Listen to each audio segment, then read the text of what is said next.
Get out of that wheelchair right now, or you're going to die. The urgency in the voice behind me was unmistakable as I desperately gripped the wheelchair's brakes. Tyler's cheerful voice echoed, but my focus was on halting the accelerating wheelchair. We were meant to celebrate our love that day, but instead, anger consumed me more than sadness. In the struggle against the unstoppable wheelchair, frustration reached its peak. Suddenly, the wheelchair jolted, and I was thrown off, consciousness slipping away. The next day, I woke up in a hospital room, with Tyler tearfully beside me on the next bed. Amy, you're okay. I got hit by a car, my leg. Tyler's voice cracked with emotion as he revealed his own injury. He pulled off the blanket, revealing his amputated leg. You're going to help me, right? We're married, he pleaded. I refused. Tyler was dumbfounded, unable to comprehend my rejection. Who's going to help me then? He asked, bewildered. I decided to express my feelings. My name is Amy Moore. I'm a 45-year-old illustrator. I used to be active, participating in national swimming competitions during my student days. But 2 years ago, I fell ill, losing the strength in my left leg. Now I live in a wheelchair. Tyler, you changed after my illness. You started demanding money from my family for accessibility modifications and a helper. When I used my savings for it, you still complained. I can't understand you anymore. Despite his objections, I used my savings and year-end bonus to make our home accessible and hired a housekeeping service. Tyler's constant complaints about the helper's work drove me to the edge. One day, I exploded in anger. Why do you say such rude things? She's doing her job, and you're only finding faults. The world's value was being underestimated, and the notion of paying for housework seemed peculiar to me. Why should we pay for it? Have her do it for free, I argued vehemently. Tyler was momentarily taken aback by my intensity, but his face soon twisted into a smirk. To my disbelief, he uttered something unimaginable. If you insist, then fine, he said, his voice dripping with sarcasm. I'll deduct the same amount we're paying her from her living expenses. What? I felt lightheaded, struggling to grasp Tyler's incomprehensible decision. We'd have been paying the woman in charge around $1,000 a month. Half of that amount came from my own contributions to our living expenses. But now Tyler proposed putting that entire $1,000 into his own pocket instead of the shared household expenses. Our budget was already strained, and if Tyler didn't contribute, I would have to cover the shortfall. In other words, my out-of-pocket contribution would skyrocket from $500 to $1,500, effectively tripling. Holding my temples in frustration, I shot back. If you deduct $1,000, your contribution to the living expenses becomes $500. Where am I supposed to find the extra $1,000? Well, it's your decision, so you should pay for it. You're earning, aren't you? Tyler retorted callously, unfazed by my distress. Unbelievable. It was true that after falling ill, I had bravely ventured into independence and was managing, but my income was only slightly higher than what I earned as a company employee. Another deduction of $1,000 would wipe out my savings entirely. However, Tyler showed no signs of relenting. Fine, but promise me one thing, he said cheerfully, completely indifferent to my anxiety. Make sure you save that $1,000 properly. Got it? With a sinking feeling, I agreed. But beneath the facade of compliance, nothing but anxiety gnawed at my insides. Tyler ceased complaining about the housework agency, but in equal measure, he stopped doing any housework himself. Hey, even though we're hiring the housework agency, we should still handle the daily chores, I implored, hoping for some semblance of shared responsibility. Ha! Was all Tyler replied, dismissing my concerns with an indifferent shrug. What are you talking about? We're paying them, so let them do it, Tyler said dismissively, his attitude growing more distant. He started leaving the house more frequently, and when we did interact, his expressions were filled with disgust. The thought of divorce started to cross my mind. One day, out of the blue, he suggested, "Hey, want to go see the cherry blossoms in the botanical garden?" Cherry blossoms. We had barely spoken for 2 months. His sudden invitation left me bewildered. We've just been passing by each other lately. I thought it'd be nice to talk while enjoying the beautiful flowers, he said, attempting a smile. Relieved by the prospect of conversation, I agreed hesitantly. As we strolled, he pushed my wheelchair, and we engaged in trivial conversation, which somewhat eased my troubled heart. Maybe our recent discord was because we hadn't been communicating enough. Just as I began to entertain that idea, Tyler dropped a bombshell. You know, I'm out of money. I really need your insurance money soon. What? I barely heard his words as my wheelchair suddenly started descending a slope, pushed forcefully by Tyler. Panicked, I desperately reached for the brakes. You better get out of that wheelchair fast, or you're gonna die. Tyler's cheerful voice echoed from behind, even as I struggled to stop the accelerating wheelchair. Fueled by anger, I pulled the wheelchair's brakes with all my strength. The wheelchair screeched to a halt, but it was too late. The tire had caught on something, and I was thrown from the wheelchair. There was a loud noise, and then darkness swallowed my consciousness. When I woke up the next day, I was in a hospital room.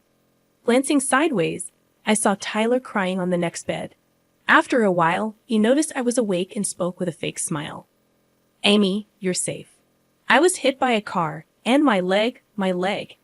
His emotions escalated, and he tore off his blanket, revealing his body with only one leg attached.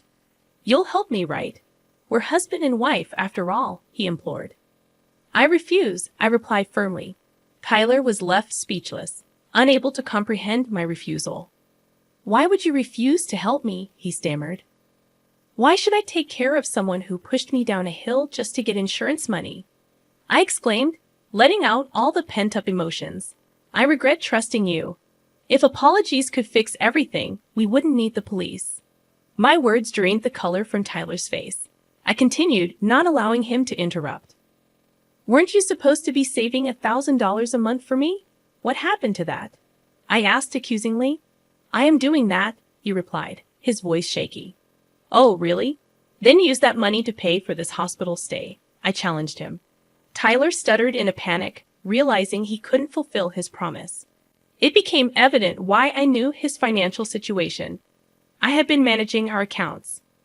When our relationship was good, I didn't check his finances, but when he failed to deposit the agreed sum, I took matters into my own hands. I discovered he had been sending the money elsewhere, to a woman. I hired a detective and uncovered Tyler's deceitful web. Not only had he cheated on me, but he had also fathered a child with his affair partner. The money he had been diverting was meant as child support for this 4-year-old girl. It was a shocking revelation. I couldn't help but add another twist to the tale. You've been supporting someone else's child, Tyler. Have you been visiting her? I questioned, enjoying the shock registering on his face. About a month now, I added casually, watching Tyler's jaw drop in disbelief. He had been living a lie, unaware that the child he thought was his own wasn't biologically related to him. What are you talking about? She's my child. Tyler protested, confusion etched across his face. His belief in the situation was so strong that I couldn't help but burst into laughter. You really thought I was the reason we couldn't have kids? I said between fits of laughter, his naive expression fueling my amusement. That's a lie. Tyler's face drained of color. In reality, we've been undergoing infertility treatments for 3 years since our marriage, I revealed, explaining that Tyler was the reason we couldn't conceive. But I kept it from you, following my father-in-law's advice. He feared it would shatter you emotionally. Tyler was left stunned, processing the truth. The reality was far different from the world he had constructed in his mind. In his disbelief, Tyler reached for his smartphone and dialed someone's number, probably his affair partner. Hey, did you have an affair? Is the child not mine? He shouted into the phone. Listening to his heated conversation, I couldn't suppress a chuckle. Did you have an affair too? Tyler accused, his voice growing sharper. But my laughter drowned out his words. The call was abruptly cut off from the other end, leaving Tyler fuming. He tried repeatedly to reconnect, but his attempts were in vain. Frustrated, he muttered about his affair partner's greed, seemingly forgetting my presence. I interrupted his tirade. Sorry to interrupt your heated conversation, Tyler, but we're not done talking. His eyes widened in dread, realizing that the conversation was far from over. Tyler's realization that I was there seemed to jolt him back to reality. I regained control of the conversation with a smile, asking, "Do you recall signing the papers when we decided to save the $1,000 you spent?" Huh. Tyler's demeanor showed his clear intention to renege on his agreement. I sighed, unsurprised by his attitude. It appeared he had planned to back out from the start. I grabbed my smartphone from the table and showed him a photo. See, it's written here. In case of misuse, divorce, and the entire amount spent up to the discovered month will be paid to the wife, Amy. That wasn't there, Tyler protested, his frustration evident. Oh, but it's properly checked. And there's a signature too, isn't it? It's even notarized, I countered calmly. Tyler's frustration grew, and he appealed to me desperately. Come on, Amy, I was just possessed. Please don't mention divorce. Besides, I can't afford such a large sum. Divorce is too extreme. I can't handle it. The divorce is settled. However, you can pay the spent amount in installments, I replied, my tone unyielding. Seeing my resolve, Tyler tried to portray himself as the victim. He pleaded, but his pleas fell on deaf ears.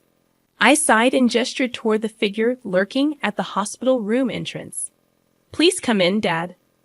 Upon seeing his father-in-law, Tyler shouted, My father-in-law, please listen.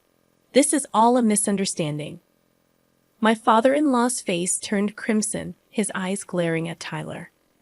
This marks the end of our relationship, he declared, glaring at Tyler before turning to me with an apology. I'm truly sorry. I won't ask for forgiveness, and it's fine if you don't. Please file a complaint. I'm just glad Amy is safe. Thank you. Tears welled in his eyes, dropping onto my bed. I shot Tyler an accusatory glare, holding him responsible for making my beloved father-in-law endure this ordeal. What? Don't you feel anything seeing this? It's your fault. Always spending money, earning more than me, and your wealthy family is miserly.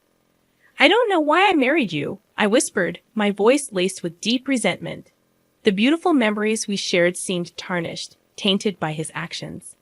Tyler looked taken aback, observing the depths of my loathing.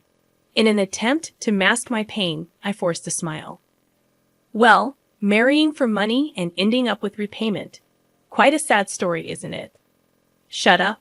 I won't pay, Tyler retorted defiantly. Too bad. Payment is non-negotiable, I stated firmly. My father-in-law, wearing a menacing expression, addressed Tyler. I will be watching you until the payments are completed. Interrupting this tense atmosphere, a middle-aged doctor in a white coat entered. Coming directly to me, he handed over a document, asking, Is there a reason you are not receiving treatment for your leg? Confused, I glanced at Tyler, who was staring at the doctor with a pale face. The room was thick with tension, and the future felt uncertain. The doctor continued speaking, wearing a puzzled expression. If you have surgery on your leg, you'll be able to move again.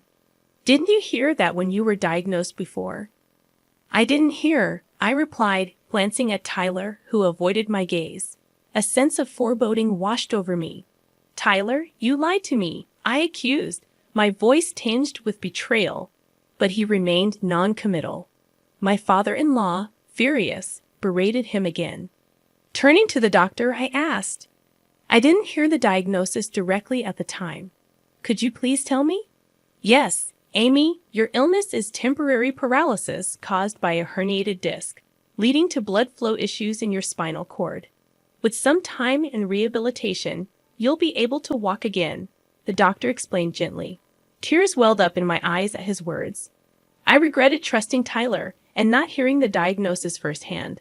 My disgust for him, who lied about a matter involving someone's life, deepened. Why, Tyler? What's going on? I demanded, my voice filled with anger and confusion.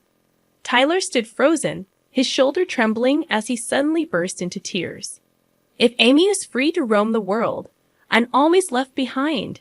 If she's in a wheelchair, she will always stay home and won't have more fun than me, right? Tyler sobbed, revealing his selfish jealousy. So what? Your selfishness forced me to live in a wheelchair for 2 years, knowing I could have had surgery to eliminate the pain and paralysis. Yet you kept silent. That's the worst part, I retorted, my voice laced with exhaustion. Tyler hung his head in defeat, unable to respond. I looked at him with cold eyes, my father-in-law and the doctor glaring at him in righteous anger. May I explain the surgery to you tomorrow? The doctor asked, trying to bring back some semblance of normalcy. Yes, please do, I replied, my voice brightening with newfound hope. The doctor's warm smile gave me confidence in a brighter future ahead. I'll arrange for separate rooms, the doctor stated, but Tyler protested vehemently, refusing to be separated from me. Ignoring him, the doctor informed me, "See you tomorrow," before leaving the room. Amy, you're not really going to divorce me, right? Tyler pleaded desperately. A nurse entered, indicating my move to a different room, ensuring Tyler couldn't easily intrude anymore. Tyler resisted fiercely, his loud refusals ignored. The nurse wheeled me away, leaving Tyler screaming behind me. My father-in-law met my eyes and nodded in understanding, while I bowed my head in acknowledgement. That was the last time I saw Tyler. A few months later, divorce papers arrived through my lawyer, marking the end of our tumultuous relationship. Tyler, once disheartened, now lived under my father-in-law's strict supervision. His colleagues, aware of his deceit, turned their backs on him, leaving him to face the consequences of his actions. In the aftermath, I underwent surgery and spent months in the hospital for physical therapy. With my father-in-law's support, I could continue working while in a private room. After being discharged, consistent therapy and regular checkups allowed me to walk with a cane. In my daily routine, I began taking walks around the house. Recently, I exchanged contact information with someone I met during these walks, someone who had helped me when I stumbled. We plan to meet for a meal soon. The exhilarating feeling of a new spring fills me with excitement, and these days, the anticipation of a fresh start is unstoppable.